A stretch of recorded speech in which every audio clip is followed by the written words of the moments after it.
অফিসে বসে কাজ করছিল রাকিব, আর হঠাৎ করেই তার ক্যাবিনে বস প্রবেশ করলো। আর রাকিবের ক্যাবিনে তার বস প্রবেশ করাতে রাকিব কিছুটা থমকে গেল, কারণ কখনো তার বস তার ক্যাবিনে আসেনি। এটাই মনে হয় প্রথমবার তার বস প্রথমবার এসেছে। রাকিব তাড়াতাড়ি করে উঠে দাঁড়িয়ে গেল, আর তখন তার বস তাকে বলতে লাগলো, আরে রাকিব, এত সম্মান দেখাতে হবে না। আমি তোমার সঙ্গে কিছু পার্সোনাল কথা বলার জন্য এসেছি। বসো, আমরা বসে কথা বলি। জি স্যার, বলেন। স্যার, আপনি কেন আমার কেবিনে আসতে গেলেন? আমাকে বললে তো আমি আপনার কেবিনে চলে যেতাম। কষ্ট করে আপনি কেন আসতে গেলেন?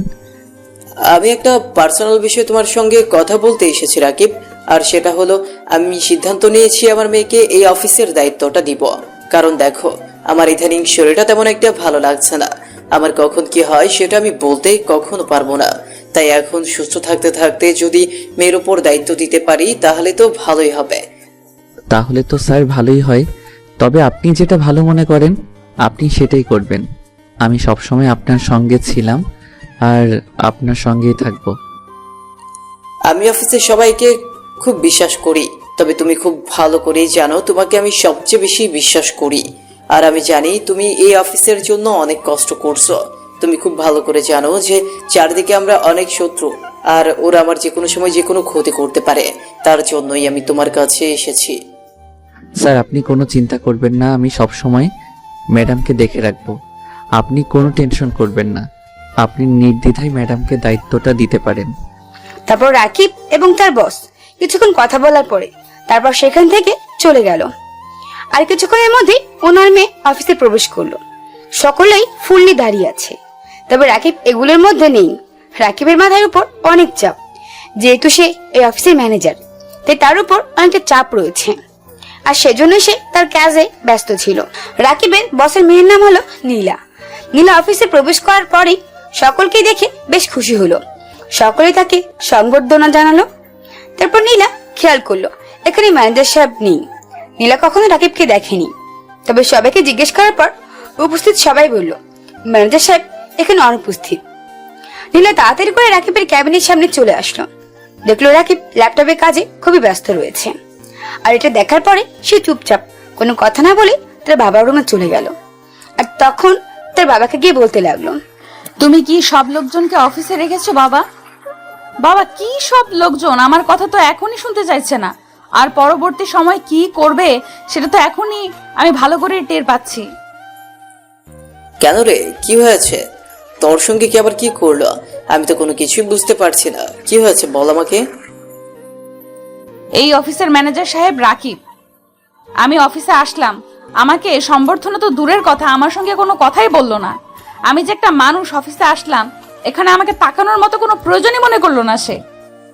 ও একটু এরকমই, যখন কাজ করতে থাকে তখন কে আসলো আর কে গেল সেটা তার দেখার বিষয় না। এটা কোনো বিষয় না, ঠিক হয়ে যাবে। এখন আয়, তোকে আমি সবার সঙ্গে পরিচয় করিয়ে দিচ্ছি।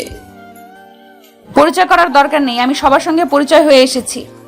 তুমি আমাকে সব কিছু বুঝিয়ে দিয়ে তুমি বাসায় চলে যাও, আমি বাকিটা সামলে নিতে পারবো, কোনো অসুবিধা হবে না। তারপর নীলা বাবা নীলাকে সবকিছু বুঝিয়ে দিল। তার সবকিছু বুঝিয়ে দেওয়ার পরে এভাবে বেশ অনেকটা সময় পার হয়ে গেল। নীলাকে কাজ বুঝিয়ে দিয়ে নীলার বাবা নীলাকে অফিস রেখে সে বাসায় চলে গেল। নীলা এদিকে অফিসে বসে কাজ করছিল, আর তখন দেখলো রাকিব অন্য কোনো মেয়ের সঙ্গে কথা বলছে। আর এটা দেখার পরে তার মেজাজ আরো খারাপ হয়ে গেল, কারণ রাকিব তার অহংকার নিয়ে বসেই ছিল। এখন পর্যন্ত তার সঙ্গে দেখা করতে আসলো না, অথচ একটা মেয়ের সঙ্গে সে গল্প করে যাচ্ছে। আর এটা দেখার পরে নীলা সহ্য হলো না। নীলা পিয়ন চাচাকে দিয়ে রাকিবকে ডেকে পাঠালো, আর পিয়ন এসে রাকিবকে বলতে লাগলো তাকে ম্যাডাম ডাকছে। আর তখন রাকিব পিয়নকে বলতে লাগলো, হঠাৎ করে বুঝতে পারলাম না কেন ম্যাডাম আমাকে ডাকছে। আমি তো ম্যাডামের সঙ্গে কোনো দরকারে কোনো কাজ নেই, তবু তাও কেন ডাকছে?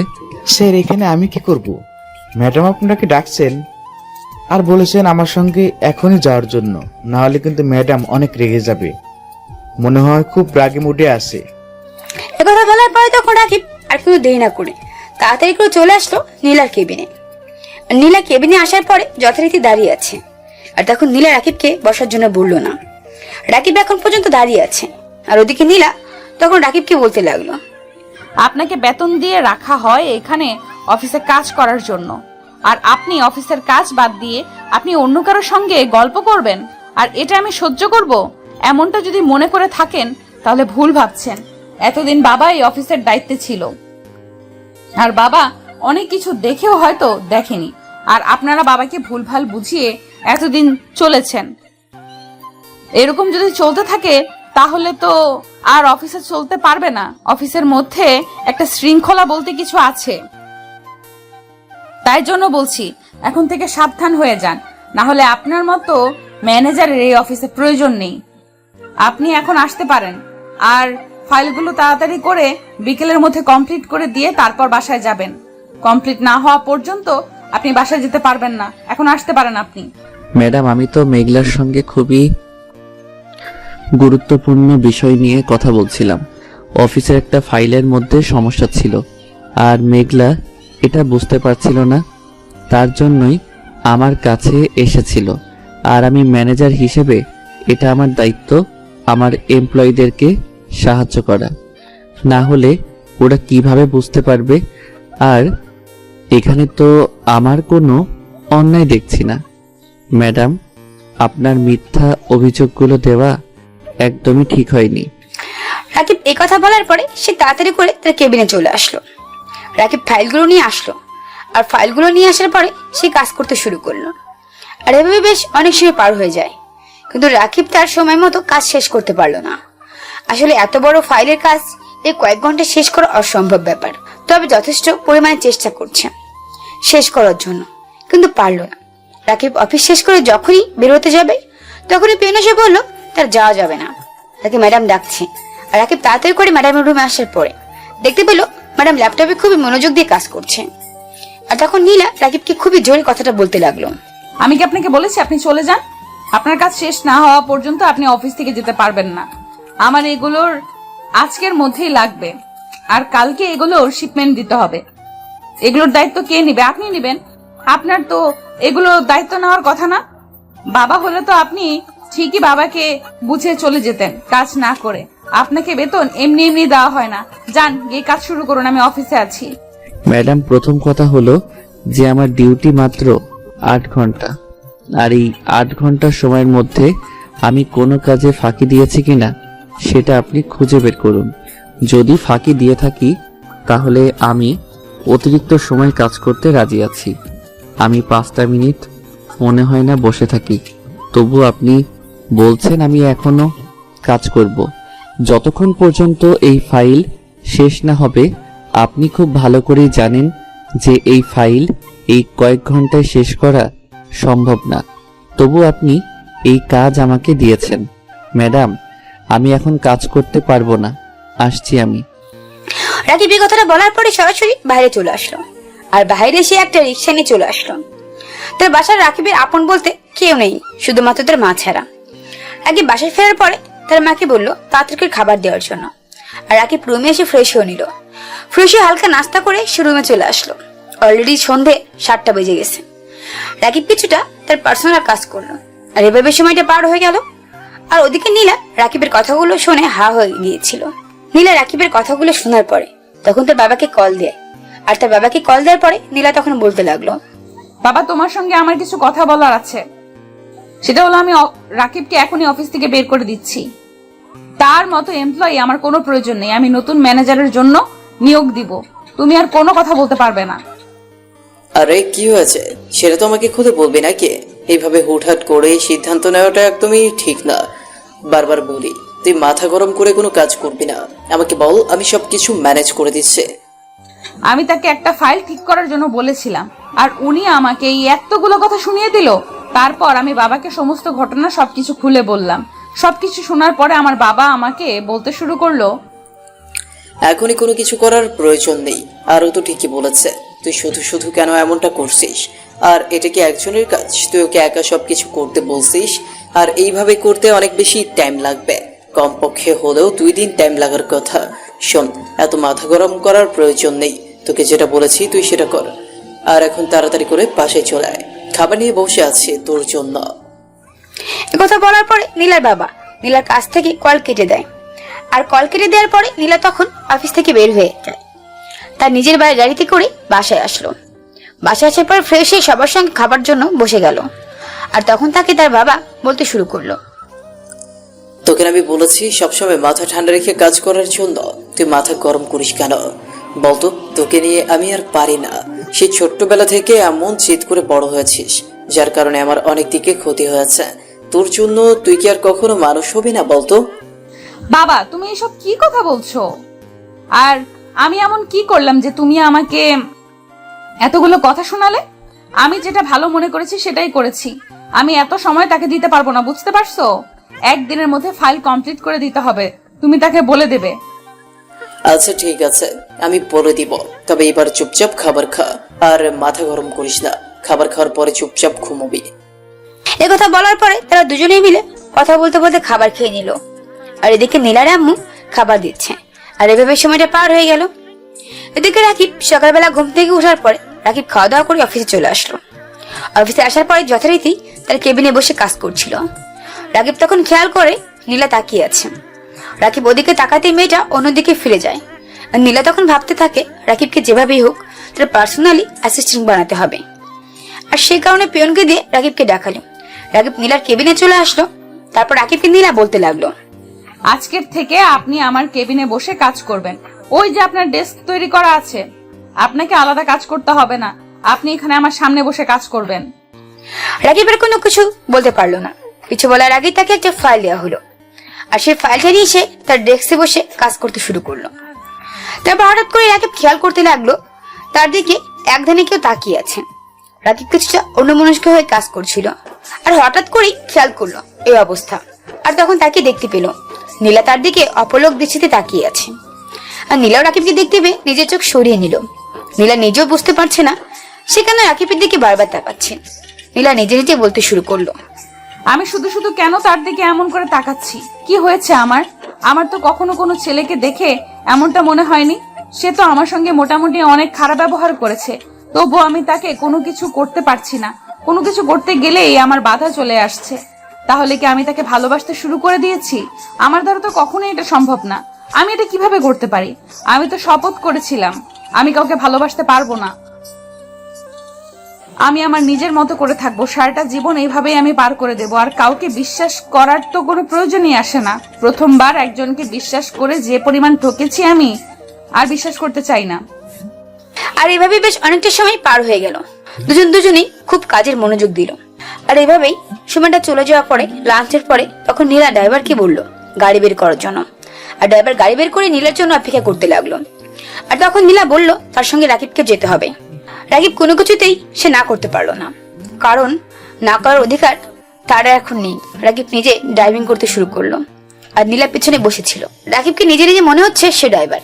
রাকিব নীলাকে জিজ্ঞাসা করতে লাগলো, ম্যাডাম আপনি কোথায় যাবেন? কোনো কিছুই তো বললেন না। আপনার কি কোনো মিটিং রয়েছে? এই জায়গায় একটা রেস্টুরেন্ট রয়েছে, ওই রেস্টুরেন্টের সামনে চলেন। আর এত আস্তে আস্তে গাড়ি চালানোর কি আছে, তাড়াতাড়ি গাড়ি চালান। রাকিব তাড়াতাড়ি করে সে সেই রেস্টুরেন্টের সামনে চলে আসলো। আর রেস্টুরেন্টের সামনে আসার পরে সে যথারীতি গাড়িটা পার্ক করে রেস্টুরেন্টের ভিতরে চলে গেল। রেস্টুরেন্টের ভিতরে চলে যাওয়ার পর দেখতে পারলো রেস্টুরেন্ট পুরো ফাঁকা। উনি কিছুই বুঝতে পারলো না।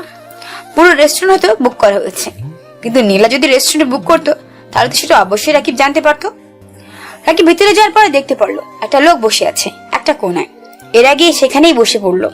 আর নীলা যাওয়ার সময় বললো রাকিব এখানেই কোথাও বসার জন্য, তবে তাদের কাছাকাছি নয়। রাকিব তার কথা মতো ঠিক সেখানেই বসে গেল। আর ওদিকে নীলা ওই ছেলেটার সামনে গিয়ে বসে পড়লো। আর ওই ছেলেটা তাকে দেখে বলতে লাগলো, তুমি জানো আমি তোমার জন্য পুরো রেস্টুরেন্ট বুক করে রেখেছি 2 ঘন্টার জন্য, আর তার জন্য আমাকে পুরো 1 লক্ষ টাকা দিতে হয়েছে। আমি তোমার সঙ্গে কিছু পার্সোনাল কথা বলতে চাই, আর সেই কারণে তোমাকে এখানে ডেকে এনেছি। আমি তো তোমাকে আরো 2 বছর আগেই বলে দিয়েছি যে তোমার সঙ্গে আমার যা কিছু ছিল সবকিছু শেষ হয়ে গেছে। তাহলে আবার নতুন করে কেন তুমি আমার লাইফে ফিরে আসতে চাইছো? দেখো আমি তোমার লাইফে ফিরে আসতে চাই কিনা সেটা তো এখন বলতে আসিনি। আমি তোমাকে বলতে এসেছি শুধুমাত্র তোমার ভুল ভাঙানোর জন্য। তোমার সবকিছুর মাঝেও কিছু একটা ভুল রয়েছে, আর যে ভুলটা আমার ভাঙানো প্রয়োজন। তুমি সারা জীবন আমাকে এভাবে ভুল বুঝবে, এটা আসলে আমি মেনে নিতে পারছিলাম না। এটা আসলে মেনে নেওয়ার কোনো কথাই না। তুমি সেদিন যা করেছো সেটা আমার সারা জীবনই মনে থাকবে। তুমি আমাকে কথা দিয়েও কথা রাখতে পারোনি। আমি সেদিন সারাটা দিন কাজী অফিসের সামনে তোমার জন্য ওয়েট করেছিলাম, কিন্তু তুমি কি করলে? তুমি আমার বাবার কথায় আমেরিকায় চলে গেলে আমাকে না বলেই। আর আমি বাসায় ফিরে আমি বাবাকে কি বলবো আসলে বুঝতে পারছিলাম না। কারণ আমি তো আমার সব কিছু নিয়ে তোমার সঙ্গে পালিয়ে যেতে চেয়েছিলাম, কিন্তু তুমি আমাকে বড্ড অবহেলা করেছো। আর যার কারণে আজকে হয়তো আমি ঘুরে দাঁড়াতে পেরেছি। এই 2টা বছর আমার কেমন কেটেছে এটা হয়তো আমি খুব ভালো করেই বুঝতে পারছি। দেখো, আমার ব্যবসার কাজে আমি জরুরি ভিত্তিতে আমেরিকা চলে যাই, আর ওখানে যদি না যেতাম আমি, তাহলে আমার বাবার অনেক কিছু হারাতে পারতাম আমি। তা তুমি খুব ভালো করে জানো আমার বাবা কতটুকু ভয়ঙ্কর টাইপের। আমি যদি আমার বাবার কথা না শুনি, তাহলে হয়তো উনি আমাকে সবকিছু থেকে বঞ্চিত করবে। কে চাইবে এগুলো হাতছাড়া করতে? তার জন্য আমি এগুলো হাতছাড়া করতে চাইনি। তবে বিশ্বাস করো, আমি এখনো তোমাকে ভালোবাসি। আমি বুঝতে পারছি তোমার বিষয়টা, তবে এখন আর কোনো কিছু সম্ভব না। সরি, আর কখনো আমার সঙ্গে যোগাযোগ করার চেষ্টা করবে না। আমি এখন বিয়ে শাদী নিয়ে কোনো চিন্তা করছি না। আমি আমার লাইফটা এইভাবেই একা কাটাতে চাই। অফিসের দায়িত্ব পেয়েছি আর অফিসের ভালো মতো নিজের মতো করে চালাতে চাই। আমাকে আমার মতো চলতে দাও, আমাকে কোনো প্রকার ডিস্টার্ব করবে না প্লিজ। দেখো, সত্যি বলছি, তোমাকে ভালোবাসি। তুমি বিশ্বাস করো, আর কখনোই এমনটা হবে না। আমাকে শেষবারের মতো একটা সুযোগ দাও, দেখবে দুজনে মিলে ভালোবাসার অভাব হবে না। নীলার কোনো কথা না বলে সেখান থেকে উঠে চলে গেল, আর পেছন পেছন রাকিবের উঠে চলে আসলো। আর রাকিব গাড়ি চালাতে শুরু করলো, আর গাড়ি চালাতে চালাতে সে 10 মিনিটের মধ্যে অফিসে চলে আসলো। আর অফিসে আসার পরে নীলা মন খারাপ করে কোনো কাজ না করে চেয়ারে হেলান দিয়ে বসে আছে, আর এদিকে রাকিব কাজ করে চলছে। আর রাকিব কোনো কথা বলছে না, দেখে নীলা কেমন যেন লাগছে। তবে রাকিব কাজের মাঝখানে হঠাৎ করে নীলার দিকে তাকাতেই মনে হলো নীলা কান্না করছে হয়তো। আর তখন রাকিবের মনে হলো রাকিবের এখন কথা বলার প্রয়োজন। রাকিব তখন নীলাকে বলতে শুরু করলো, ম্যাডাম, আপনি কি কোনো কারণে আপসেট হয়ে আছেন? আমাকে শেয়ার করতে পারেন। আমি চেষ্টা করব আপনার জন্য সবকিছু করার জন্য। আচ্ছা রাকিব সাহেব, আপনাকে একটা প্রশ্ন করতে পারি? সেটা হলো, আপনি কি কখনো কাউকে ভালোবাসছেন? ভালোবাসা কি আসলেই অপরাধ? ম্যাডাম, সত্যি বলতে আমি কখনো কাউকে ভালোবাসিনি। আসলে সবার লাইফস্টাইলের মতো আর আপনার লাইফস্টাইল এক নয়। আমি খুব পরিশ্রম করে আজকে এই পর্যন্ত এসেছি। ও আচ্ছা, তাহলে আপনি বুঝবেন না। ঠিক আছে, আপনি কাজ করুন। আমার মন মেজাজ ভালো নেই, আমার সঙ্গে কোনো কথা বলবেন না। রাকিব তখন আর কোনো কিছু বললো না। রাকিব চুপচাপ তার নিজের কাজ করতে শুরু করলো। রাকিব যেদিন নীলাকে প্রথম দেখেছে সেদিন তার প্রেমে পড়ে গেছে, কিন্তু রাকিব চাপা স্বভাব ছেলে, তাই কোনো কিছু সহজে প্রকাশ করতে চায় না, সবকিছু সহ্য করে থাকে। রাকিব তখন একটা ফাইল নিয়ে চলে আসলো মেঘলার কাছে, মেঘলাকে ফাইলটা ভালোভাবে বুঝিয়ে দেওয়ার জন্য। আর এদিকে তখন বেশ অনেকটা সময় পার হয়ে যায়। আর তখন রাকিব নীলার কেবিনে আসার পরে দেখতে পারলো নীলার হাত থেকে রক্ত পড়ছে টপ টপ করে, আর নীলা অজ্ঞান হয়ে গেছে। কোনো কিছু বুঝে ওঠার আগেই হঠাৎ করে এমন কিছু হয়ে যাবে এটা কখনোই আশা করেনি। মাত্র 30 মিনিট হয়েছে সেখান থেকে গিয়েছে, আর এটার মধ্যে এত কিছু হয়ে গেল। কোনো কিছু মাথায় ঢুকছে না রাকিবের। রাকিব তাড়াতাড়ি করে কোলে তুলে নিয়ে গাড়িতে করে হাসপাতালে নিয়ে চলে আসলাম। আর হাসপাতালে আসার পর ডাক্তার ডাক্তার বলে চিৎকার করতে লাগলো। আর কিছুক্ষণের মধ্যে ডাক্তার বেরিয়ে আসলো, আর ডাক্তার রোগীর অবস্থা থেকে অপারেশন থিয়েটারে নিয়ে গেল। অপারেশন থিয়েটারে নিয়ে যাওয়ার পরে প্রায় 30 মিনিট পরে ডাক্তার বের হওয়ার পরে বলতে লাগলো, রোগী এখন যথেষ্ট পরিমাণে বিপদমুক্ত, তবে ইমার্জেন্সি আমাদের 1 ব্যাগ রক্ত লাগবে, কারণ হাত থেকে অনেক রক্ত বেরিয়ে গেছে। নাহলে রোগীটার অনেক প্রবলেম হবে। এগুলো আমরা বলতে চাচ্ছি না। আপনি নিশ্চয়ই বুঝতে পারছেন আমাদের ব্লাড ব্যাংকে যে রক্ত আছে ওটা ভালো নয়। আমরা তো আর আরমান চৌধুরীর মেয়েকে খারাপ চিকিৎসা দিতে পারি না। স্যার, আমার রক্তের গ্রুপ ও নেগেটিভ। আপনি আমার রক্ত নিতে পারেন। আমি আর সব কিছুই জানি। ওর রক্তের গ্রুপ কি, ওর হিমোগ্লোবিন কত পার্সেন্ট হয়েছে, সব কিছুই জানি। আপনি আমার কাছ থেকে রক্ত নিতে পারেন। ডাক্তার তখন রাকিবকে নিয়ে গেল। আর নিয়ে যাওয়ার পরে রাকিবের থেকে 1 ব্যাগ রক্ত নেওয়ার পরে সেটা নীলার গায়ে পুশ করা হলো। আর রাকিব এদিকে বাইরে বসে অপেক্ষা করছে। আর বেশ কিছুক্ষণ পর নীলাকে কেবিনে দেওয়া হলো। আর কেবিনে দেওয়ার পর রাকিব ভিতরে চলে গেল। আর ভিতরে চলে যাওয়ার পরে তখন তাকে তার বসকে কল দিয়ে সম্পূর্ণ বিষয় জানালো। আর তার মা বাবা মুহূর্তের মধ্যে হাসপাতালে আসার জন্য রওনা দিয়েছে। আর এদিকে রাকিব তখন নীলার মাথায় হাত বুলিয়ে দিচ্ছে। যখনই নীলা চোখ খুলতে যাবে তখনই রাকিব তার হাত ছড়িয়ে নেয়। আর হাত ছড়িয়ে নেওয়ার পরে সে খুব স্বাভাবিকভাবেই প্রশ্ন করলো, ম্যাডাম, আপনি হঠাৎ করে কেন এসব করতে গেলেন? আপনি জানেন আপনার বাবা মা এটা শোনার পরে ওনাদের কেমন লেগেছে? আপনি ছাড়া তো ওনাদের কেউ নেই, আপনাকে ঘিরেই ওনাদের বেঁচে থাকা। আর আপনি যদি এসব কাজ করে ফেলেন তাহলে ওনাদের কি হবে একবারও ভেবে দেখেছেন? কখনো ভাবেননি? আজকে আপনি একটা ছেলের জন্য আপনি আপনার নিজের জীবন নষ্ট করে দিচ্ছিলেন। সময় মতো যদি আপনাকে হাসপাতালে না নিয়ে আসতাম তাহলে আপনাকে বাঁচানো সম্ভব হতো না। তখন বুঝতে পারছেন আপনার বাবা মার কি অবস্থা হতো? ভালোবাসা সেটা নয় যেটা জোর করে পাওয়া যায় অথবা জোর করে আটকে রাখা, এটা কখনোই আটকে রাখা যায় না। ভালোবাসা হলো সেটাই যেটা প্রাণ খুলে একটা মানুষের সঙ্গে সবকিছু বলতে পারা, তার সবকিছু বুঝতে পারা, কোনটা ভালো লাগা কোনটা মন্দ লাগা সেটা সব থেকে ভালো বোঝা, এবং সেই মানুষটা সঠিক হতে হবে। আর সেই মানুষটা যদি সঠিক হয় তাহলে বাকি সবকিছু তার মধ্যে থাকবে। সেই মানুষটা যদি ভুল মানুষ হয় তাহলে ওর লাইফটাই পুরো শেষ করে দেবে। একটা কথা মনে রাখবেন, সেই বেঈমানকে কখনো ক্ষমা করতে নেই। কথা বলার পরেই দেখতে পারলো নীলার বাবা মা চলে এসেছে। রাকিব এখান থেকে উঠে গিয়ে একটু দূরে দাঁড়ালো। আর তখন তার মা বাবা নীলার সঙ্গে কথা বলতে শুরু করলো। আর এভাবে বেশ কিছুটা সময় পার হয়ে যায়। পর নীলা তার বাবা মার কাছে মাপ চাইলো। সে আর কখনো এসব কাজ করবে না। নীলা আরো বলতে লাগলো, বাবা তুমি আমাকে ক্ষমা করে দাও। আমি জানি আমি অনেক বড় ভুল করেছি, আর কখনো আমার এমনটা হবে না। শোন, আমি তোর বিয়ে ঠিক করেছি সামনের শুক্রবার। আমি তোকে আজকেই বলতাম, কিন্তু তুই এমন কাজ করে ফেলবি আমি কখনো ভাবতেই পারিনি। আমি বিয়ের ডেট ফাইনাল করে ফেলেছি। ছেলেটা অনেক ভালো, ছেলেটা আমেরিকা থাকে, আর বিয়ের পর তোকে আমেরিকা নিয়ে যাবে। তুই না করিস না, এভাবে আর কতদিন? কিন্তু বাবা, আমি তো বলেছি যে আমি এখন বিয়ে করতে পারবো না। তুমি কেন শুধু শুধু এমনটা করছো? প্লিজ, আমি এখন বিয়ে করব না। তুই যদি আমার কথা এখন না শুনিস তাহলে তুই আমার মরা মুখ দেখবে। তুই কি চাস আমি এটা করি? আমাকে এটা করতে বাধ্য করিস না। ওই ছেলেটা তোর পেছনে ঘুরঘুর করবে তোর বিয়ে না হওয়া পর্যন্ত। নীলার কোনো কথা বলতে পারলো না তার বাবার কথার উপরে। তার বাবা যেটা বলবেই সেটাই মেনে নিতে হবে, এটাই বাস্তবমূলক। তারপর দেখতে দেখতে সময় চলে আসলো। আর দুদিন পার হয়ে যাওয়ার পরে হঠাৎ করে একটা দুর্যোগ নেমে আসলো। অফিসে 40% শেয়ার কেউ কিনে নিয়েছে, বেআইনি ভাবে দখল করেছে। কিন্তু কে এই কাজটা করেছে কোনো কিছু মাথা ঢুকছে না রাকিবের। রাকিব বিষয়টা আলোচনা করার জন্য তার বসকে কল দিল। আর তার বস কল রিসিভ করার পরে তাকে বলতে লাগলো, আমি কিন্তু বিষয়টা সবকিছু শুনেছি। কে এই কাজটা করলো আমি তো কোনো কিছুই বুঝতে পারছি না। আমার তো এমন কোনো শত্রু নেই যে আমার এত বড় ক্ষতি করতে পারে। কিভাবে আমার কোম্পানির শেয়ার 40% কিনে নিতে পারে? কে সে লোক? তুমি খোঁজ দাও। বস, আপনি কোনো টেনশন করবেন না। আমি খুব তাড়াতাড়ি এই ছেলেটার খোঁজ খবর নিয়ে তারপরে আপনাকে জানাচ্ছি। দুদিনের মধ্যে আপনি খোঁজ খবর পেয়ে যাবেন। আপনি এসব নিয়ে টেনশন করবেন না। আপনি ম্যাডামের বিয়ে নিয়ে থাকুন। আমি খুব ভালো করে জানি যে এই কাজটা তুমি করতে পারবে। তোমার উপর আমার সম্পূর্ণ বিশ্বাস রয়েছে, তার জন্য একটু ভরসা পাই। না হলে বিয়ের জন্য আমার এত চাপ যাচ্ছে, আমি এখন কোনো কিছুই করতে পারবো না। যা করার তোমাকেই করতে হবে আমার হয়ে। তারপর রাকিব কলটা কেটে দিল। রাকিব কলটা কেটে দেওয়ার পরে সে ওই ছেলেটার ব্যাপারে খোঁজ নিতে থাকে, যে ছেলেটা আর তাদের কোম্পানির 40% শেয়ার কিনে নিতে চাচ্ছে।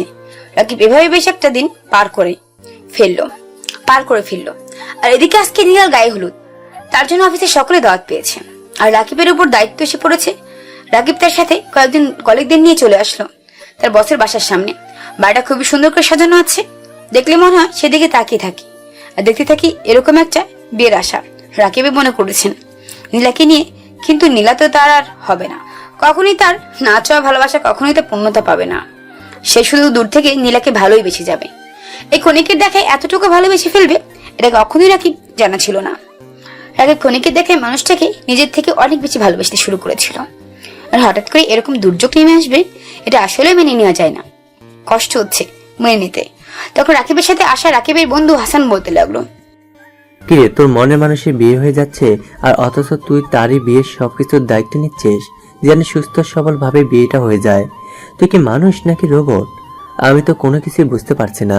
সবসময় বলিস নাকি আমার পছন্দ, এই কম সময় নীলাকে এতটুকু ভালোবেসে ফেলেছিস, অথচ এই অবস্থা আজকে দেখতে হলো। হ্যাঁ, এটা ঠিক যে অল্প সময়ের মধ্যে তাকে আমি আমার নিজের জীবনের থেকে অনেক বেশি ভালোবেসে ফেলেছি। তবে এটা ঠিক যে আমি আমার স্যারকে কখনোই কষ্ট দিতে পারবো না, কারণ স্যার নিজের ছেলের মতো আমাকে সম্মান করে, আদর করে। আমি ওনার এইটুকু বিশ্বাস ভাঙতে পারবো না। কিন্তু এদিকে যে তুই কষ্ট পাচ্ছিস সেটার কি কথা হবে? তুই তো সারাটা জীবন নীলাকে মনের মধ্যে বসে রাখবি। তুই কি কখনো শান্তিতে থাকতে পারবি নীলাকে ছাড়া? থাক, এসব কথা এখন না বললেই নয়। আপাতত ভিতরে গিয়ে স্যারের সঙ্গে দেখা করি, তারপরে বাকি কথা হবে। আর প্লিজ ভিতরে কোনো সিন ক্রিয়েট করবি না, এসব কথা কখনোই মুখে আনবি না। রাকিব আর হাসান ওরা দুজনেই ভিতরে প্রবেশ করলো। আর ভিতরে প্রবেশ করার পরে দেখতে পারলো নীলার বাবা মানে রাকিবের বস লোকজনের সঙ্গে কথা বলছেন। আর রাকিব গিয়ে তার স্যারের সঙ্গে কথা বললো আর হাসানকেও পরিচয় করে দিল। তারপর তার স্যার বলতে শুরু করলো, রাকিব, আজকে বড়ের বাড়ি থেকে নীলাকে হলুদ দেওয়ার কথা, কিন্তু ওরা এখনো আসছে না কেন বুঝতে পারছি না। রাত 8টা বেজে গেছে, আর তোমাকে যে খোঁজ নিতে বলেছিলাম সেটা কি খোঁজ নিয়েছো? জি বস, আমি যথেষ্ট পরিমাণে চেষ্টা করছি খোঁজ নেওয়ার জন্য। হয়তো আমি কিছুক্ষণের মধ্যেই জানতে পারবো। একজনকে সবকিছু বলেছি, উনি খোঁজ নিয়ে দিবে আমাকে।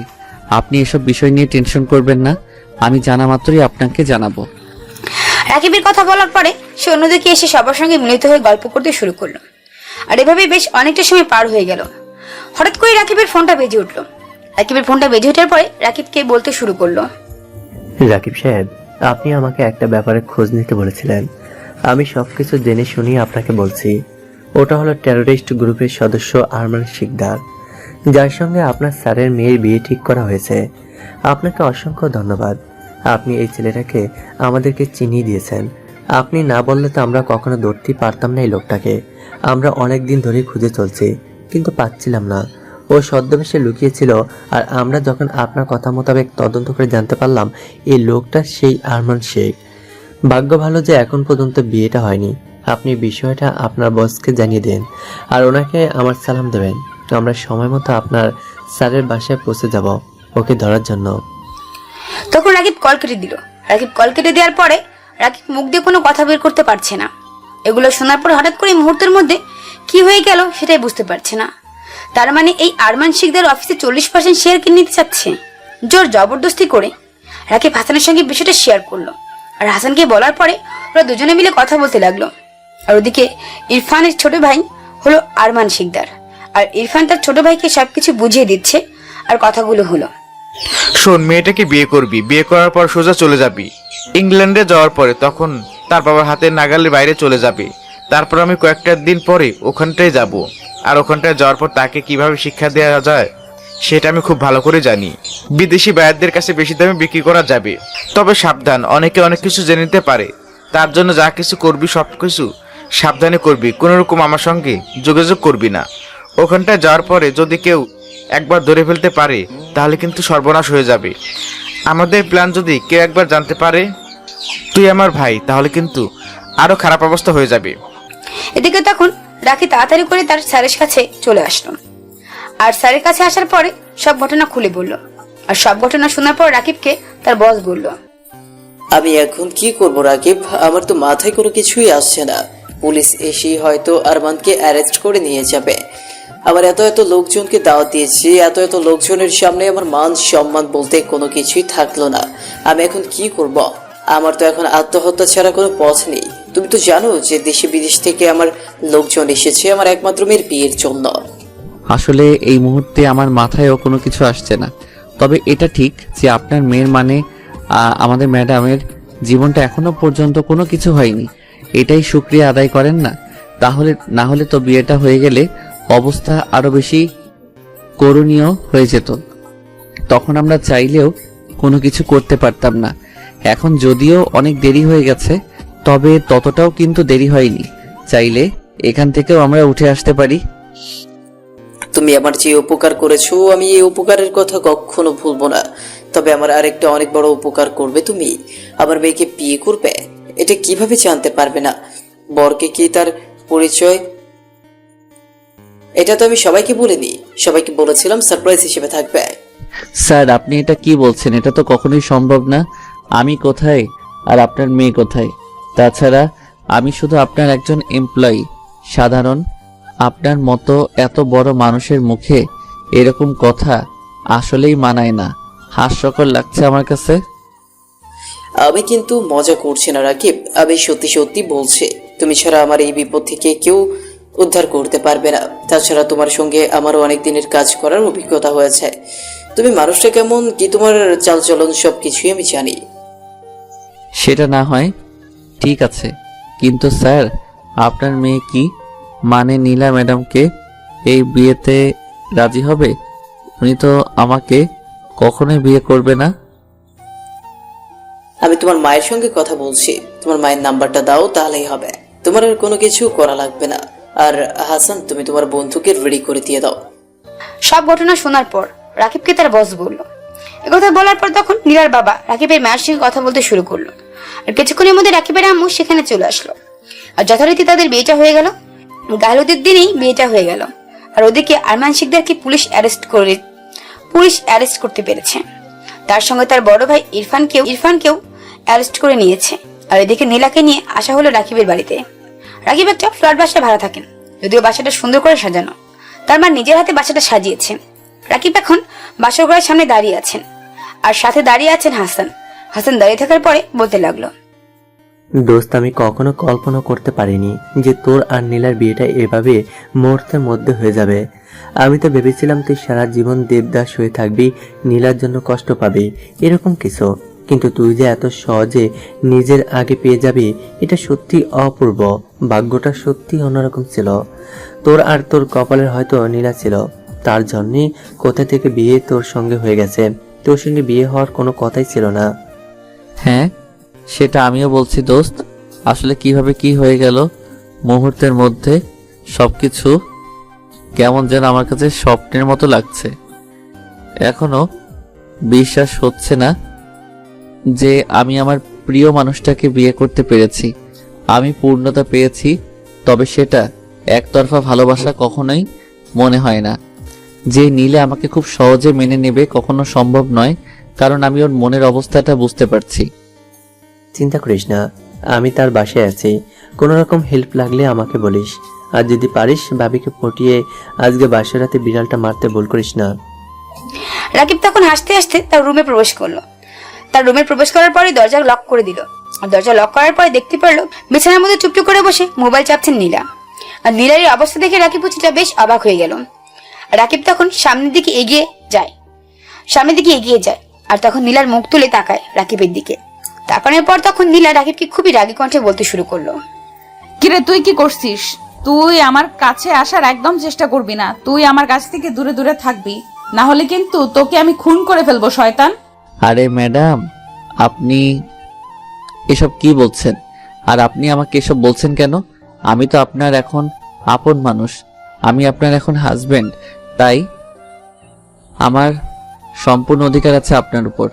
আপনি এরকম করতে পারেন না আমার সঙ্গে। ভুলেও এই হাজবেন্ডের দাবি নিয়ে আমার কাছে আসতে চেষ্টা করবি না, তাহলে কিন্তু আমার থেকে খারাপ আর কেউ হবে না। তোকে আমার একদমই পছন্দ নয়, বয়ফ্রেন্ড হিসেবেও না, আর না হাজবেন্ড হিসেবে তো কল্পনাও করা যায় না। দেখুন, হ্যাঁ এটা ঠিক যে আমি আপনাকে ভালোবাসি। যেদিন আপনাকে প্রথম দেখেছিলাম সেদিনই আসলে মন থেকে ভালোবেসে ফেলেছিলাম। অন্যরকম একটা ভালো লাগার কাজ করতাম, তবে আমি আপনাকে কখনোই পাওয়ার জন্য ভালোবাসিনি, কারণ আমি জানতাম এটা কখনোই সম্ভব ছিল না। কিন্তু ভাগ্যক্রমে আমরা এক হয়ে গেছি, হয়তো বিধাতা চেয়েছেন তাই আমরা এক হতে পেরেছি, না হলে তো এটা কখনোই সম্ভব না। আর তাছাড়া আমি নিজেই কখনো বিয়ে করিনি, আপনার বাবা আমাকে বলল তাই বিয়ে করেছি। আমি যদি বিয়েটা না করতাম তাহলে ওনার মান সম্মান বলতে কোনো কিছু থাকতো না, কারণ উনি অনেক লোকজনকে দাওয়াত দিয়েছিল। আর তাছাড়া আপনি কেন বিয়ে করতে রাজি হলেন? আমি না হয় আপনার বাবার দিকে চেয়ে বলেছেন, তাছাড়া আপনার বাবা অনেক জোর করে বলেছেন। আমার ক্ষেত্রেও ঠিক সেরকমটাই হয়েছে, যেমনটা তোর ক্ষেত্রে হয়েছে। আমি আমার বাবাকে কখনোই কষ্ট দিতে চাই না। ছোটবেলা থেকে আমি বাবার কাছে যা কিছু চেয়েছি বাবা সব কিছুই পূরণ করেছেন, আর বাবা আমাকে এই প্রথম একটা কিছু চেয়েছে, আমি কি করে ফিরিয়ে দেই? হ্যাঁ, সেটা না হয় বুঝতে পারছি। আপনার বাবার প্রতি ভালোবাসা, সম্মানের জন্য আমাকে বিয়ে করেছেন। তার জন্য আমাকে সহজে মেনে নিতে পারছেন না কেন? আমাকে সহজে মেনে নিলেই তো হয়। আমি যদি তোকে বিয়ে না করতাম না, তাহলে আমার বাবা কখনোই আমাকে তার মুখ দেখাতো না, আমার কাছ থেকে দূরে চলে যেত, আর আমি সব কিছু থেকে বঞ্চিত হতাম। বাবা আমার ভালোবাসা এবং এত সম্পত্তি বাবা সব কিছু নিলামে বিক্রি করে দিত। তুই আমার বাবার সম্পর্কে জানিস না। আমার বাবা অনেক ভয়ঙ্কর একজন মানুষ, উনি যেটা বলে সেটাই করে। রাকিব আর কোনো কিছু বললো না। রাকিব সে চুপচাপ বিছানে একপাশে শুয়ে পড়লো। এটা দেখার পর অনেকটা রেগে গেল নীলা। ধাক্কা দিয়ে রাকিবকে নিচে ফেলে দিল। রাকিব নিচে পড়ে কিছুটা ব্যথা পেল। আর তখন নীলা বলতে লাগলো, তোর সাহস কি করে হয়? তুই আমার পাশে ঘুমাবি, এখন থেকে তুই নিচে ঘুমাবি আর আমি উপরে ঘুমাবো। আর কখনো যদি উপরে ওঠার চেষ্টা করিস বা আমাকে স্পর্শ করার চেষ্টা করিস, তাহলে আমার থেকে খারাপ কেউ হবে না। ছুরি দিয়ে তোর গলা কেটে দেব, শয়তান একটা। এভাবে কেউ কাউকে ধাক্কা দেয়? আমি তো এমন কোনো কিছুই করিনি। আমি তো আমার বিছানায় শুয়েছি, আর আমার এমন কোনো কিছু করার ইচ্ছা নাই তোমার সঙ্গে। যেদিন নিজে থেকে আমাকে মেনে নিতে পারবে, সেদিন তখন নিজে থেকে আমাকে কাছে টেনে নিবে। এর আগে আমি তোমাকে স্পর্শ করব না, এটা তুমি গ্যারান্টি নিতে পারো। যাই কিছু বলিস না কেন, তোকে আমার বিশ্বাস নেই, কারণ তুই যে কোনো কিছু করতে পারিস। তোকে বিশ্বাস করার তো আমার কোনো প্রশ্নই আসে না। চুপচাপ ঘুমান, আমাকেও ঘুমাতে দে। আর এটা বলার পর নীলা চুপচাপ শুয়ে পড়লো। আর এদিকে রাকিব শুয়ে শুয়ে ভাবছেন, মনের মানুষকে তো পাওয়া হলো, কিন্তু তার মন জয় কি করে করব সেটা তো বুঝতে পারছে না। আর এগুলো ভাবতে শুরু করলো। আর এভাবেই বেশ অনেকটা সময় কেটে গেল। আর ওদিকে তখন হঠাৎ করে রাকিব ওয়াশরুমে যাওয়ার জন্য উঠে পড়লো। আর রাকিব ওয়াশরুম থেকে বের হয়ে দেখতে পারলো নীলা কম্বল গায়ে দিয়ে ঘুমিয়ে আছে। বাইরে চাঁদের আলো জানালা দিয়ে প্রবেশ করছে। রাকিব আর লোভ সামলাতে পারলো না। রাকিব নীলার সামনে এসে দাঁড়ালো। সামনে এসে দাঁড়ানোর পরে তখন নীলার মাথায় হাত বুলিয়ে দিতে শুরু করলো। এভাবে রাকিবের কতটা সময় পার হয়ে গেল সে নিজেও বুঝতে পারলো না। এইভাবে হাত বুলিয়ে দিতে দিতে কখন যে রাকিব তার উপরেই ঘুমিয়ে গেল সেটা রাকিব নিজেও টের পেল না। আর সকালবেলা ঘুম থেকে যখন নীলা জেগে উঠলো, তখন দেখলো রাকিব তার বুকের উপর শুয়ে আছে। এটা দেখার পর নীলার প্রথমে কিছুটা খারাপ লাগলো, পরে মনে হলো ও তো তার হাজবেন্ড, তাই ওর সম্পূর্ণ অধিকার রয়েছে। তারপরও কেন জানি না তার অস্বস্তি লাগছে। সে তো রাকিবকে কখনোই ভালোবাসে না, আর কখনোই ভালোবাসবেও না। তাহলে রাকিবের প্রতি এত মায়া জন্মাতে দেয়া একদমই ঠিক হবে না। আর সঙ্গে সঙ্গে নীলা রাকিবকে ফেলে দিল। আর রাকিব কিছুটা উঠে তখন নীলার দিকে তাকায়। নীলার দিকে তাকানোর পরে তখন নীলা বলতে লাগলো, তোর সাহস কি করে হয় আমার উপর এইভাবে ঘুমিয়ে থাকার? আমি না তোকে বলেছি তুই আমার কাছ থেকে সবসময় দূরে দূরে থাকবি? তুই কি আমার কথা একবারও বুঝতে পারছিস না নাকি? আসলে আমার অনেক বড় ভুল হয়ে গেছে। আমি আসলে এখানে আসতে চাইনি, কিন্তু কিভাবে যে আমি এখানে চলে আসলাম আসলে আমার নিজেও মনে করতে পারছি না। প্লিজ আমাকে ক্ষমা করে দেবেন। একথা বলার পরে তখন রাকিব ওয়াশরুমে চলে গেল। রাকিব ওয়াশরুমে চলে যাওয়ার পরে রাকিব ওয়াশরুম থেকে বের হয়ে অফিসের জন্য রেডি হয়ে নিল। আর অফিসের জন্য রেডি হয়ে যখনই বের হতে যাবে তখনই নীলাকে পিছন ফিরে তখন নীলাকে বলতে লাগলো, আপনি যতদিন এই বাসায় আছেন ততদিন পর্যন্ত অন্তত পক্ষে আমাদের সম্পর্কটা আমার মাকে জানাবেন না। আমার মা জানলে অনেক বেশি কষ্ট পাবে। একথা বলার পরে তখন রাকিব খাবার টেবিলে চলে আসলো। খাবার টেবিলে আসার পরে তার মা তাকে দেখে বলতে লাগলো, কি ব্যাপার, তুই একা চলে আসলে যে? বৌমাকে সাথে করে নিয়ে আসলি না কেন? যা, বৌমাকে সাথে করে নিয়ে আয়। আর আজকে কিসের অফিস? আজকে না তোর অফিস ছুটি দেওয়া হয়েছে তোকে? আম্মু বিয়ে হয়েছে দেখে আমি অফিসে যেতে পারবো না এমন কোনো কথা আছে নাকি? আর আমি এখন ছুটি নিতে পারবো না, এখন হাতে অনেক কাজ আছে। আর কিছুদিন পরে সময় পেলে আমি ছুটি নিব বসের কাছ থেকে। তুমি এটা নিয়ে চিন্তা করো না। ওই তো নীলা আসছে, তুই মেয়েটাকে ছাড়াই খাবার খেতে চলে এসছিস? আম্মু তুমি যে কি বলো না, আমার অফিসে দেরি হয়ে যাচ্ছে। আর তুমি যেটা বলছো আমি তোমার বৌমাকে সাথে করে নিয়ে আসবো, ও তো তোমার সঙ্গে পরেও খেতে পারবে, তাই না? তারপর রাকিব তার মার সঙ্গে কথা বলতে বলতে এভাবে বেশ সময়টা পার হয়ে গেল। আর খাওয়া দাওয়া শেষ করে রাকিব তাড়াতাড়ি করে অফিসের জন্য রেডি হয়ে চলে আসলো। অফিসে আসার পরে তখন তাকে দেখার পরে সবাই অবাক হয়। রফিক সাহেব রাকিবের কেবিন আসার পরে তখন জিজ্ঞাসা করতে লাগলো, আরে রাকিব সাহেব যে, আপনি আজকে অফিসে এসেছেন কেন? আপনার আজকে অফিসে আসতে বারণ। আপনার 1 সপ্তাহ ছুটি হয়েছে, আপনি ছুটি পেয়েও ছুটি কাটাতে চান না? আমি আজকে অফিসে আসবো না, এটা কি কোথাও লেখা আছে নাকি? আর আমার কাজ নিশ্চয় অন্য কেউ করে দেবে না। ছুটি নিব সেটা অন্য সময়, কিন্তু এখন নিতে পারবো না। আপনি কিছু কাজ ছিল তার জন্য অফিসে আসতে হয়েছে। তা বলুন আপনার কি অবস্থা? আরে আমার অবস্থা বাদ দিন, আপনি আপনার অবস্থা বলুন। আপনার কি অবস্থা? আপনার দিনকাল কেমন যাচ্ছে সেটা বলুন। কাল রাতে বিড়ালটা কি মারতে পেরেছিলেন? আরে ভাই কি যে বলছেন আপনি? আমি কি আপনাদের মতো টিউবলাইট নাকি সে কিছুক্ষণ পরে ফিউজ হয়ে যাব? আমি হলাম এনার্জি বাল্ব, যেটা সারা রাত চলতে পারে, যেটা আপনার দ্বারা সম্ভব হবে না কখনোই। কি বুঝতে পেরেছেন? একথা বলার পরে রফিক সাহেব কিছুটা লজ্জা পেয়ে সেখান থেকে চলে গেল। আর রাকিব সেখানে বসে হাসতে শুরু করলো। আর হঠাৎ করে তাকে দেখতে পেল নীলা অফিসে প্রবেশ করছে। আর নীলা অফিসে প্রবেশ করতেই তখন জেসমিন এগিয়ে গেল। আর তখন নীলাকে দেখে বলতে শুরু করলো, ম্যাডাম, আপনি আজকে অফিসে এসেছেন? ম্যাম, আজকে তো আপনার ছুটি থাকার কথা। আমি স্যার বলেছিল আপনাকে যেন 1 সপ্তাহের আগে কোন ফোন না করি, তার জন্য আমি ফোন করিনি আপনাকে। আমার অফিস আমি কখন আসবো না আসবো সেটা সম্পূর্ণই আমার বিষয়, বুঝতে পেরেছো? আর বাবা যাই কিছু বলুক সেটা চুপচাপ থাকবে।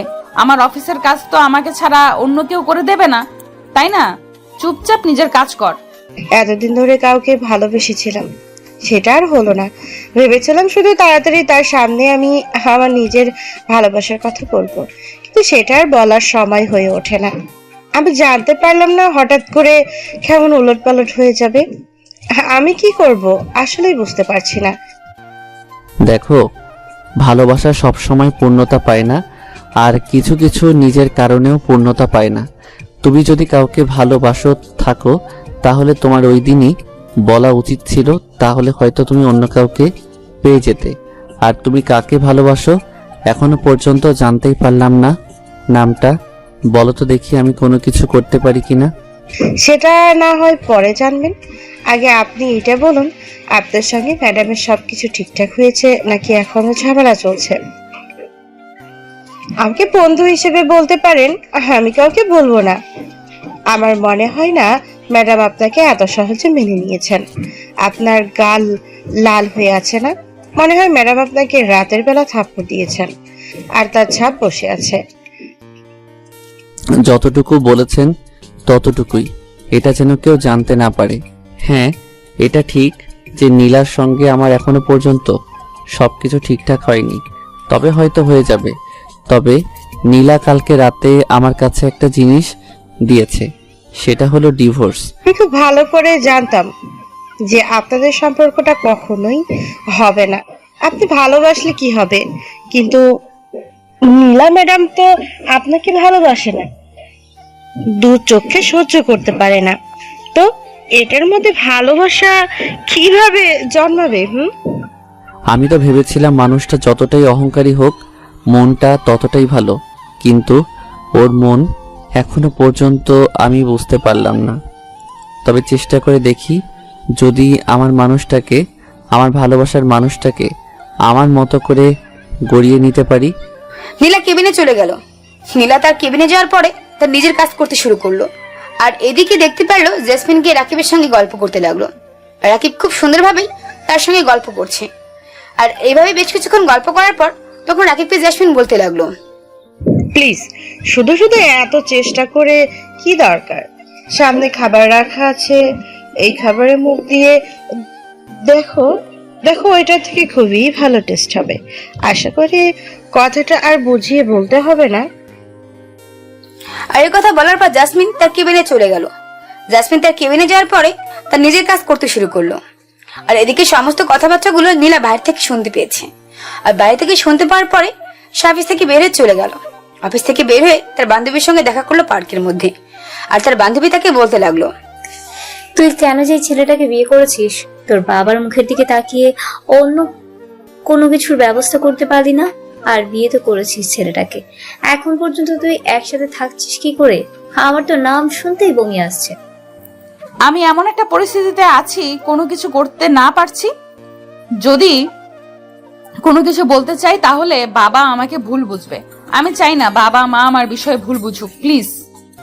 তুই যতটা এখন রাকিবকে বেশি প্যারা দিচ্ছিস, তার থেকেও বেশি দ্বিগুণ রাকিবকে কষ্ট দিবি। দেখবি রাকিব একদম সোজা হয়ে আছে।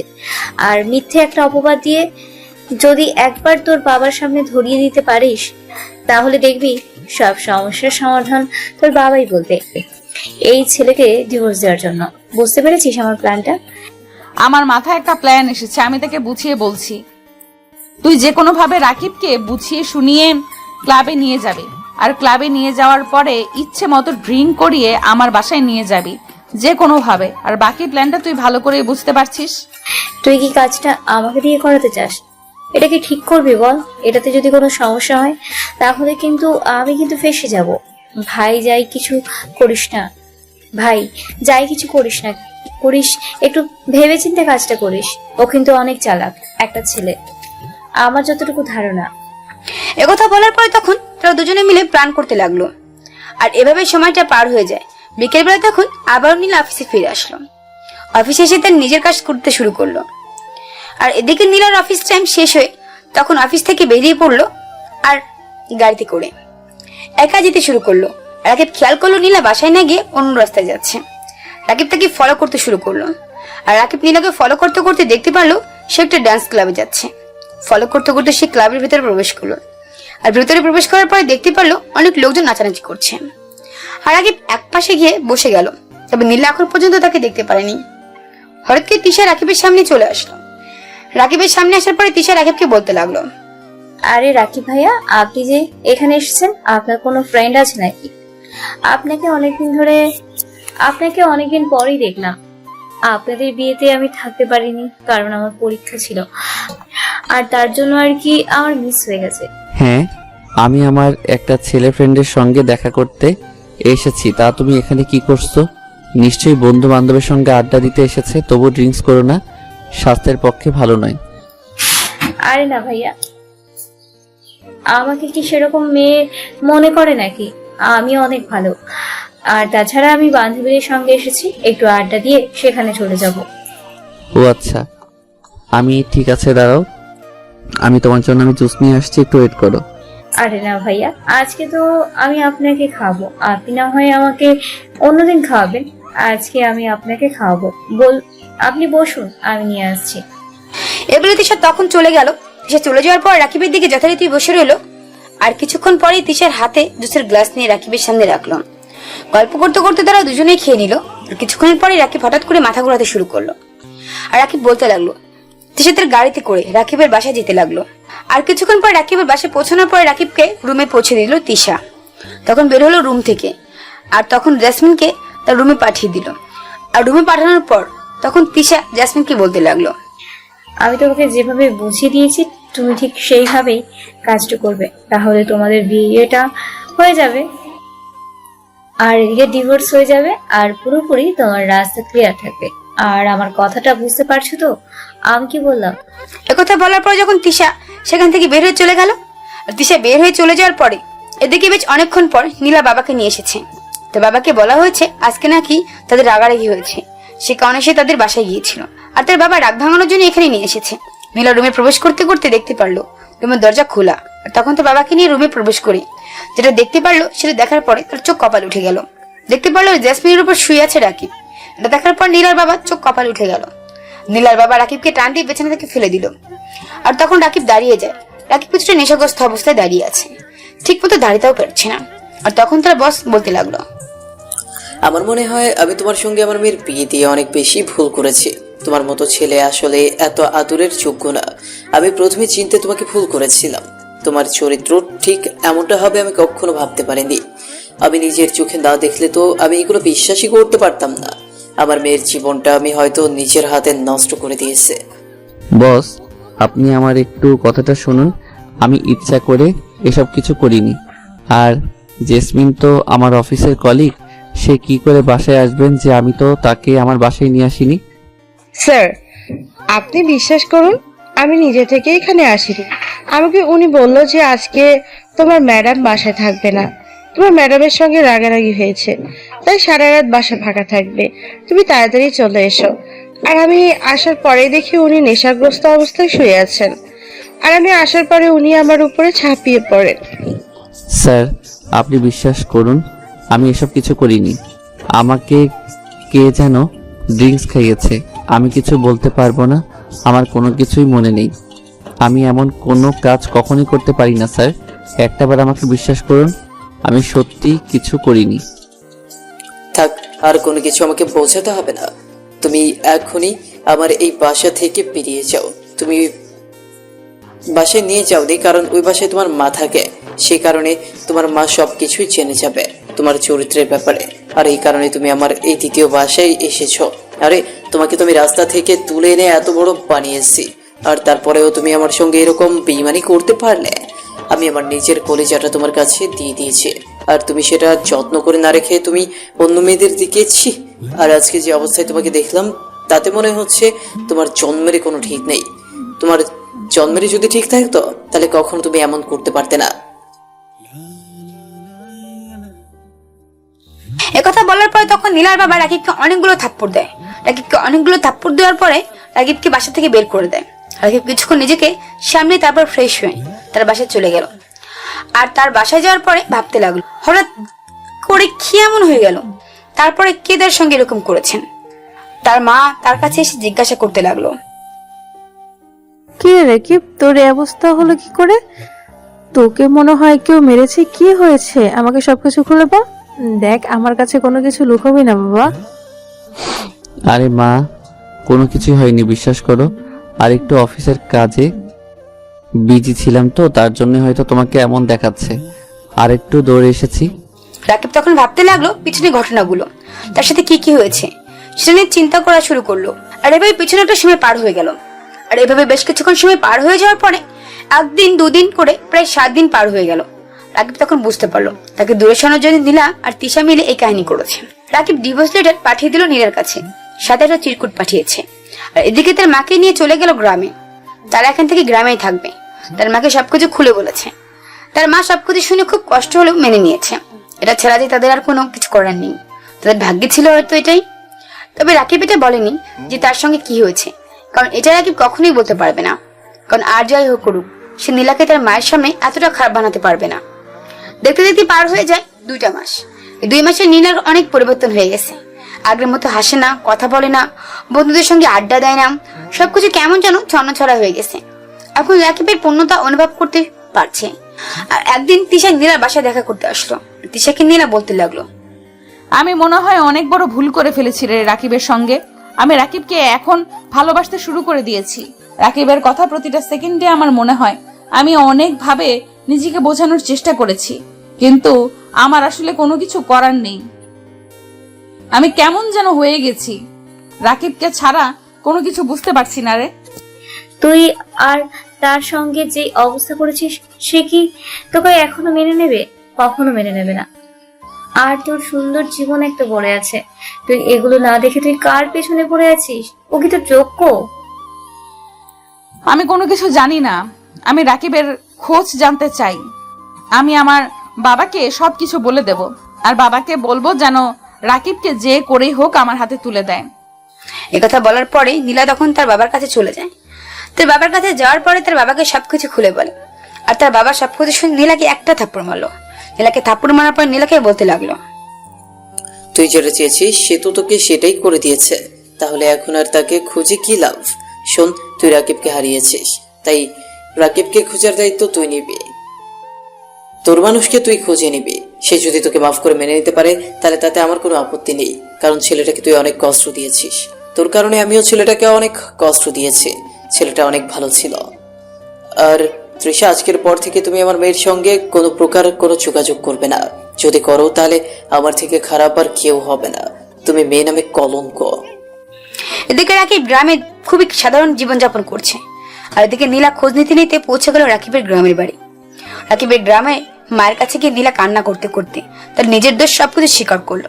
তবে নীলা অবাক হয়ে গেছে রাকিব তার মাকে সবকিছু বলেনি।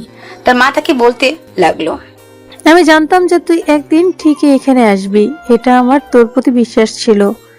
শোনো মা, স্বামীর মধ্যে ঝগড়াঝাটি সবকিছু হয়, ভুল বোঝাবুঝি হতেই পারে। একদিন তুমিও অনেক কষ্ট পেয়েছো, আর আমার ছেলেটা অনেক কষ্ট পাচ্ছে, তাই বলছি। আর এভাবে অভিমান করে না থেকে দুজন এক হয়ে যাও, গ্রামে কয়েকদিন থাকো, দেখবি মন ফ্রেশ হয়ে যাবে। তারপর ইট পাহাড় ধরে শহরে চলে যেও। আম্মু, তুমি কি আমাকে এখান থেকে তাড়িয়ে দিতে চাচ্ছ নাকি? হয়তো চিন্তা করছি আমি আর শহরে যাব না, আমি এখন থেকে এখানেই থাকবো আর গ্রামের বধূ হয়ে থাকবো। ভালো হবে না বলো? তাহলে তো খুব ভালো হয়। আচ্ছা, আগে ফ্রেশ হয়ে আসো, আমি খাবার দিচ্ছি। আর এদিকে নীলা নিজেই রান্না করতে শুরু করলো। নীলা রান্না শেষ করার পরে তখন প্রায় সন্ধ্যা হয়ে এসেছে, আর তখন রাকিব বাসায় ফিরল। রাকিব বাড়িতে ফেরার পরে দেখতে পারলো বাসায় নীলা। নীলাকে দেখে রাকিব অবাক হয়ে নীলার দিকে তাকিয়ে আছে, আর তখন নীলা তার দিকে তাকিয়ে বলতে শুরু করলো, সে কখন থেকে রান্না করে তোমার জন্য অপেক্ষা করছি তুমি খাবে বলে, আর এখন আসার সময় হলো, তাই না? কতগুলো কল দিয়েছি, দেখো তো তোমার ফোনে কতগুলো কল দেওয়া আছে। আমি তো কোনো কিছুই বুঝতে পারছি না, এই মেয়েটা এখানে কেন এসেছে?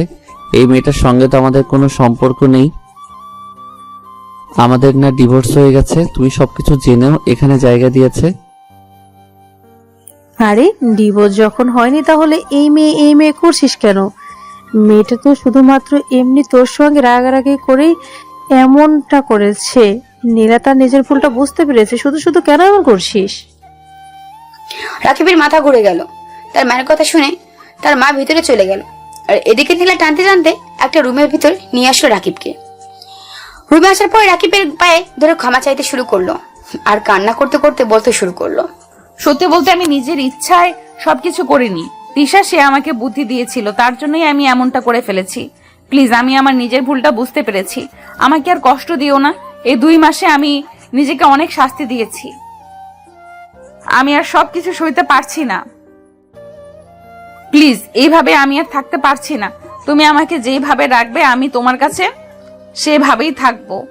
আমি আর এই শহরে ফিরে যেতে চাই না, আমি তোমার হয়ে থাকতে চাই। তুমি এত বড়লোক ঘরের মেয়ে, তুমি এই ঘরে কিভাবে থাকবে? তোমার তো ইচ্ছা তোমার ঘুমই হয় না, আর এখানে তোমার এইভাবে গরমের মধ্যে তোমার ঘুম হবে? কখনোই মনে হয় হবে না। আমাকে সহ্য করতে হলে এই সব কিছু সহ্য করতে হবে যে। প্লিজ আর বলো না, আমি তোমার জন্য সবকিছু সইতে পারবো। আর কষ্ট দিও না, আমি নিজেই অনেক কষ্ট পেয়েছি, আমি তোমার শূন্যতা অনুভব করতে পেরেছি। প্লিজ, তুমি যদি আমাকে না মেনে নাও তাহলে আমি আমার নিজেকে শেষ করে দেব। রাকিব তখন চুপচাপ দাঁড়িয়ে ছিল, আর তখন টেবিলের উপর ছুরি ছিল ফল কাটার। আর তখন নীলা পাগলামি করে তার নিজের হাত কেটে ফেললো। আর হাত কাটার পরে রাকিব তখন দৌড়ে গেল। রাকিব দৌড়ে যাওয়ার পরে নীলার উন্না দিয়ে তার হাত বেঁধে দেয়, আর তখন শক্ত করে জোরে ধরে বুকের মাঝে টেনে নিল। এভাবেই সবসময় তোমার বুকের মাঝে আগলে রাখবে তো? আর কখনো ভুল করলে ইচ্ছা মতো শাসন করবে, অনেক মার দিবে, তবুও প্লিজ ভালোবাসাটা কখনো আমার কাছ থেকে কেড়ে নিও না, তাহলে আমি বাঁচবো না। সব সময় আপনাকে আমার বুকের মাঝে আগলে রাখবো, আর খুব তাড়াতাড়ি আপনাকে আমার সন্তানের আম্মু বানাবো। আমিও চাই আপনার সন্তানের আম্মু হতে, তবে সেটা এখন নয়। আগে খাবার খাবেন রাতের বেলা, না হয় পরেরটা পরে দেখা যাবে, এখনই কোনো কিছু হচ্ছে না জনাব। আবার যদি কখনো এরকম পাগলামি করবে না, তাহলে মেরে তক্তা বানিয়ে দেবো। আর কখনো আমাকে ছেড়ে চলে যাবে না তো? কখনো আপনাকে ছেড়ে চলে যাব না, এই যে কথা দিলাম। সব সময় আপনার বুকের মাঝে থাকবো, আর আপনাকে অনেক বেশি করে জ্বালাবো। এভাবেই না হয়তো বেঁচে থাকুক তাদের এই মিষ্টি খুনসুটি ভালোবাসা। গল্পটা আপনাদের কেমন লাগলো অবশ্যই কমেন্ট করে জানাবেন। এরকম আরো নতুন নতুন গল্প পেতে আমাদের চ্যানেলটি এখনই সাবস্ক্রাইব করে পাশে থাকবেন। ধন্যবাদ সবাইকে, আল্লাহ হাফেজ।